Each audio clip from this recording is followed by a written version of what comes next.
imperialist, the notion that an individual's first identity is their religion rather than their ethnic or their national identity with the Muslim world. Yes, that is true. I mean, the idea of identity defined by ethnic or territorial nationality is new in the Islamic world, and it's still very imperfectly assimilated.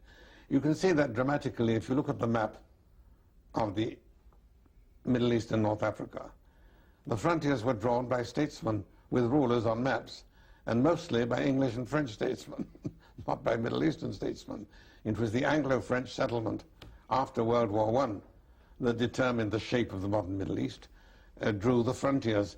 And even the identities defined by these frontiers, with few exceptions, are new inventions, imperialist inventions, if you like, with either invented names or names dredged up from antiquity.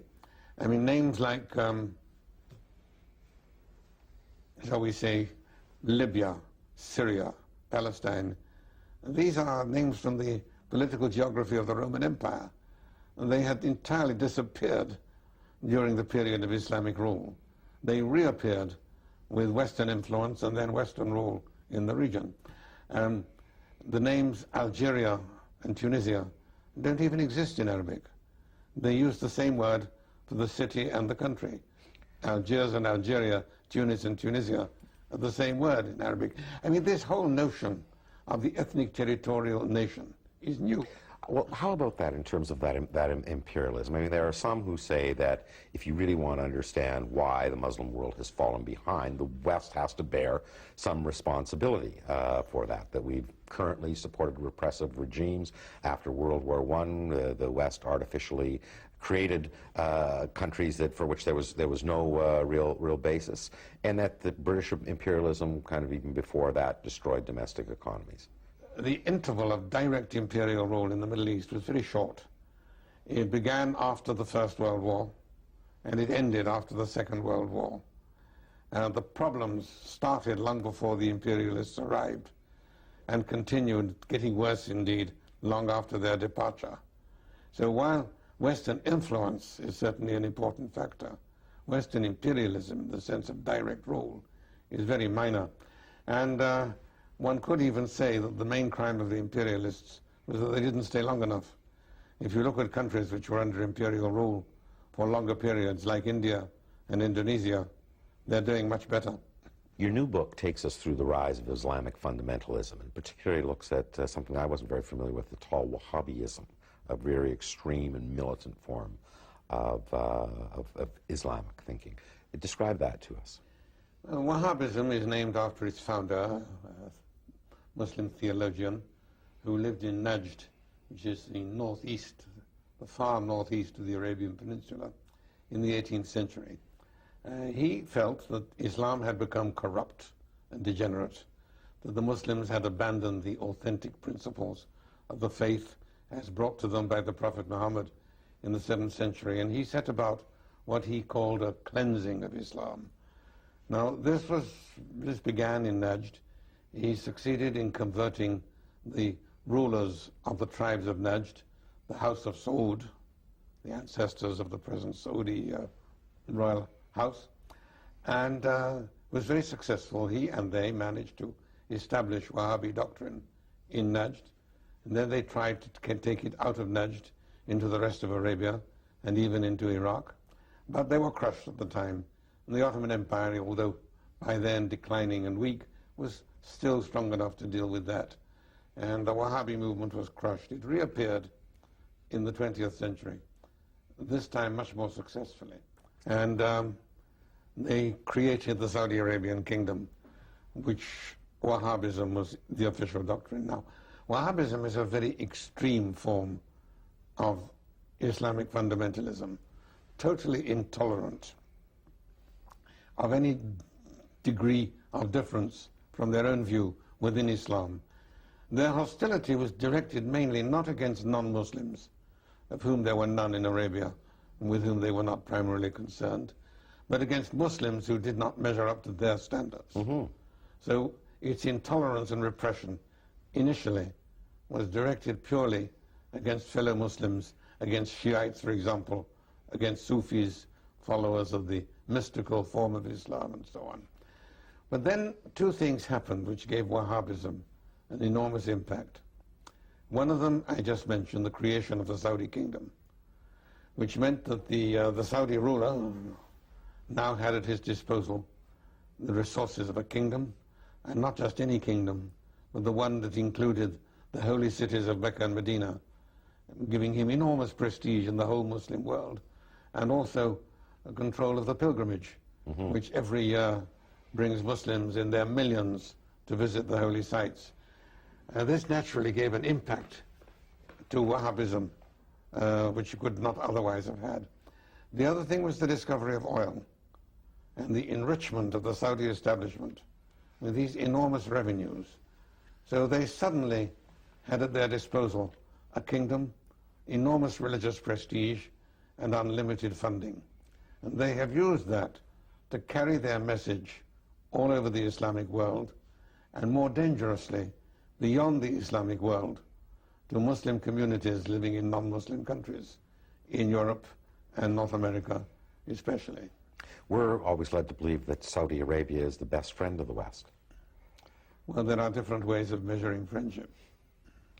Now, on part of Wahhabism, or certainly that extreme point of view, you hear this from Osama bin Laden often. And in fact, I think you've gone as far as saying his real target is not the West long term, but regimes that he sees as supportive of the West. Yes. Explain that for our viewers. One sees this again and again. I mean, obviously, the external enemy is important for them, and they do believe that there must be an ultimate showdown between the two rival religions, the only two universal religions in the world, Christianity and Islam.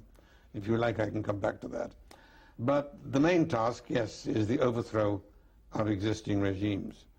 And this emerges very clearly in all these fundamentalist movements. Some of them are quite explicit about it. The group, for example, that murdered Sadat. Now, the common Western explanation was that Sadat was murdered because he made peace with Israel.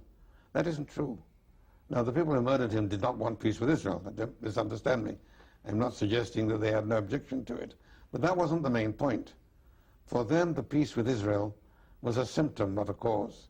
It was the symptom of the kind of thing that ungodly governments of the kind they reject will perpetrate. Some have said that the problems that we're experiencing with the Muslim world right now will never be solved until there is a solution to the Palestinian-Israeli conflict. Do you buy that? Is it that simple? No, I think this is nonsense. By that, I don't mean to suggest that the Palestine-Israeli conflict is unimportant. It is not unimportant. It's very important. But the continuation and unsolvability of this conflict is a consequence, not a cause, of the greater conflict. It is important, but it is, as I say, its unsolvability is a consequence.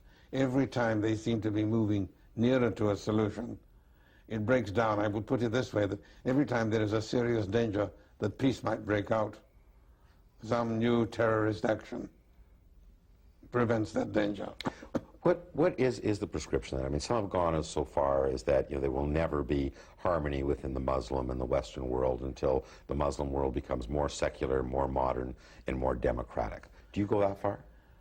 I wouldn't include the word secular necessarily. Secular in English has a rather wide meaning.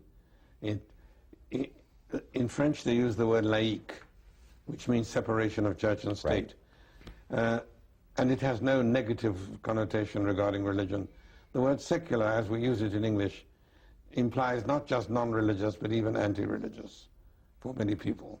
So I hesitate over the word secular, but some form of separation between religion and government, I think, is a necessary condition. There will be no peace or contentment within the Islamic world until they modernize.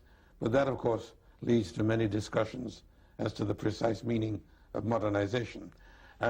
One crucial issue, for example, which has been raised very frequently within the Muslim world, less so by outside observers, is the position of women. Now, modernization, I think, must include social and educational modernization. And I cannot see how they can overcome this without facing the problem of the position of women in society. Regarding democracy, one has to be careful what one means by democracy. There is a tendency nowadays, particularly in the English-speaking world, to assume that democracy is the natural and normal condition of humanity, that any departure from it is either a disease to be cured or a crime to be punished. I don't share that view.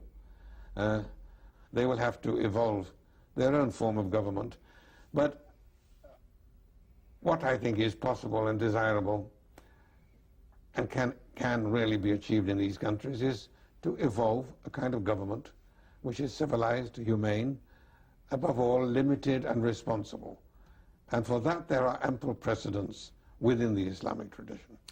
If the answer to the problems that the Muslim world is facing right now lies within the Muslim world, what does that suggest about the role of the West? I don't think we can change them.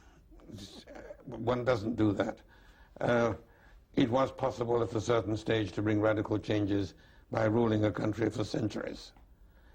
But that is not on the cards now. It will not happen, at least not from the West. There are other possibilities.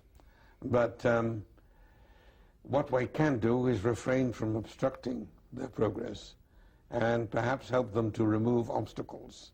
Give me an example of what that As I suggested before, the regime in Iraq is a direct result of European influence.